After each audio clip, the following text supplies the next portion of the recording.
দুইটি শর্তে এশিয়া কাঁপাতে পারে বাংলাদেশ ফুটবল। নাম্বার 1, বাদ দিতে হবে ভাঙাচোরা চিন্তাভাবনার কোচ হ্যাভিয়ার কাবরেরাকে।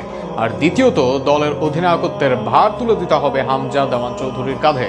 কেন এই দুই শর্তেই ঘটতে পারে দলের আমূল পরিবর্তন? উত্তর শুনুন প্রতিবেদনে।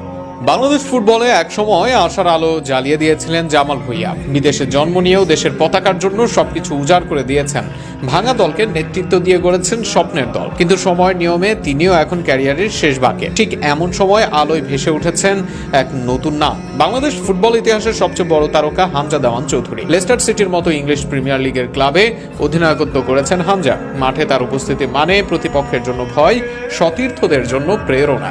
যদি এখনই জাতীয় দলের আর্মব্যান্ড তার হাতে তুলে দেওয়া যায়, বদলে যেতে পারে পুরো দলের আবহাওয়া। দ্রুত সিদ্ধান্ত নেওয়ার দক্ষতা, ঠান্ডা মাথায় পরিস্থিতি সামলানো আর ম্যানেজমেন্টের সঙ্গে পেশাদার সম্পর্ক, সব মিলিয়ে তৈরি হতে পারে পারফেক্ট কম্বিনেশন। কিন্তু সমস্যাও অন্য জায়গায়, সেটি দলের কোচ হ্যাভিয়ার কাবরেরার অধীনে সিঙ্গাপুরের বিপক্ষে ঘরের মাঠে হেরেছে বাংলাদেশ।